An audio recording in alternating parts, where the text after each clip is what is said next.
कढईमध्ये तेल गरम करायला ठेवू. आणि लक्षात ठेवा की तेल जास्त घालायची गरज नाही. जेवढा वडा बुडेल तेवढंच तेल कढईमध्ये. आणि असे 2 प्लास्टिकचे कागद, नाही तर दुधाची पिशवी असली तरी चालेल. वडे थापण्याचं प्रत्येकाला जमतं नाही जमत, तर सगळ्यात सोपी ट्रिक असे 2 प्लास्टिकचे कागद, त्याला आपण थोडंसं तेल लावून घेऊ दोन्ही बाजूला, दोन्ही कागदाला दोन्ही. तोपर्यंत आपलं तेल थापतंय, गरम होत आहे, तोपर्यंत आपला हा 5 तासानंतर जे मळलेलं आपलं पीठ होतं छान फर्मेंट झालंय.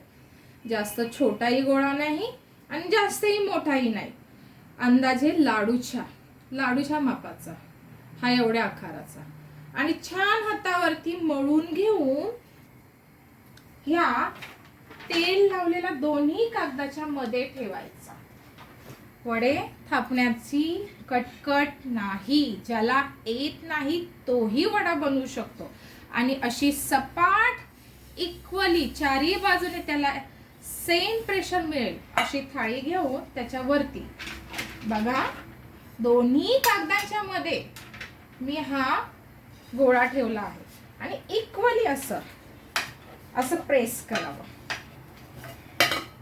आता वडा जास्त पातळही नाही आणि जास्त जाडही नाही, एवढा तरी आपला प्रेस देऊन एवढा तरी थापला पाहिजे. एवढा तरी आकार आला की तेल बघावं कडकडीत गरम झालेलं असेल, अलगद हाताने सोडून द्यावं. लक्षात ठेवा तेल नेहमी वडा तळताना गरमच हवं. बघा 1 सेकंद सुद्धा लागत नाही आपला वडा व्हायला. झालं. किती सोपं आहे वडे बनवणं. बघा वरतून कुरकुरीत आणि तेलही नाही, किती सुंदर झालं बघा.